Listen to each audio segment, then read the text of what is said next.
Hey everyone, this is Drew over at Supervoid TV. I wanted to give you a quick introduction on how to use our new plugin called AURORA FX. AURORA FX is a feedback generatory, trippy, psychedelic kind of thing. I'm not great at describing stuff, so why don't we just take a look and see what it does. Um, the most basic version of it is called Aurora Gen, so that's the generator version. You could find that as a source, and this has very simple controls. It's just taking a shape that we made in wire that's kind of doing some trippy moving around stuff to give you some movement. Then that feeds back. You can change how many color channels it has, so if you go down to 1, it's just going to do black and white. 2, it'll give you green, purple, and black, which you can use a colorize effect or whatever you choose to do to change that up. And then if you go to 3, it's giving you red, green, blue, and black, and then really a lot more colors because you're going to get the blend of everything else.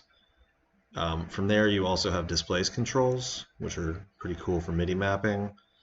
So that will displace the objects and the feedback, which will give you some more interesting, almost kind of liquidy effects.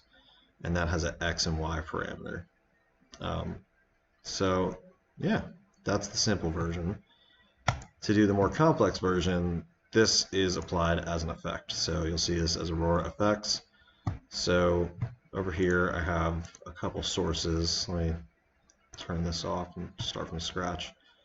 So this is using the Metaballs generator from Resolume in Resolume 7. So what you want to do is set that up however you like. I find that black and white is really easy because this effect is going to give you a lot of color, so there's no real reason to start off with color. It's not going to add anything to it really. So this is the Aurora effect initially engaged. You can see it's kind of just giving it the color overlay. Then as we bring the feedback up, it starts to do its thing.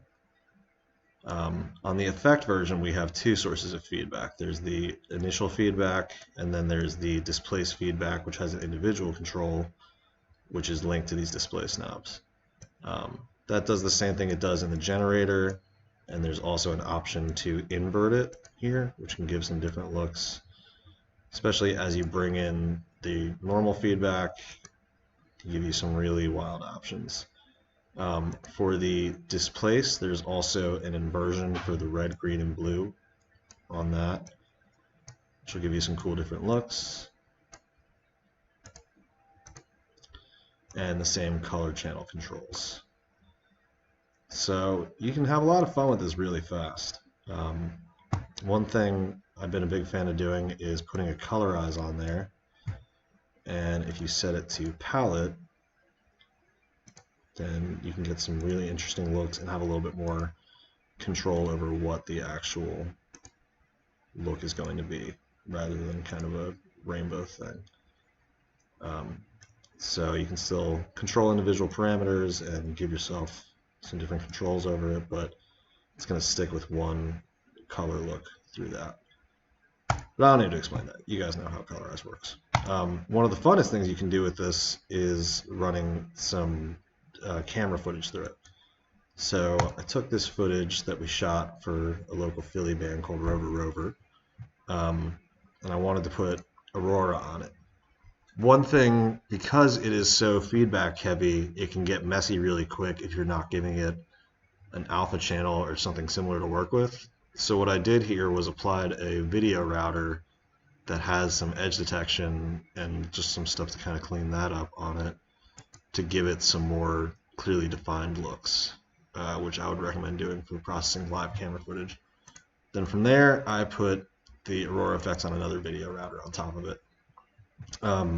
Here you'll notice that I'm using the difference blend mode, which can give you, playing with a lot of the different blend modes can give you some cool looks with this, so you letting some of the originals shine through, or you can bring it all the way up. It's still kind of hard to see what's going on if you're not masking it well, but it's definitely a lot better than with no edge detection at all. So let's bring that back on and get back to Aurora. I personally like this, having this parked around 55–50%. and then kind of take a look at what this looks like. Let's get it all set back to 0. So this is a pretty cool look in and of itself. I particularly like having the displace feedback going on with it. Maybe modulating that.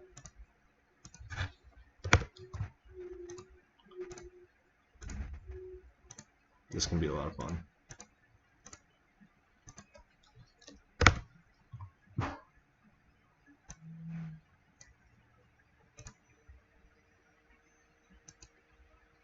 Yeah. So it's a pretty fun effect. I hope you guys like it and enjoy playing with it. Would love to see what you make with it. It's going to be available on our Gumroad for $20. So I'll post the link of that with this video and hope you dig it. Thanks.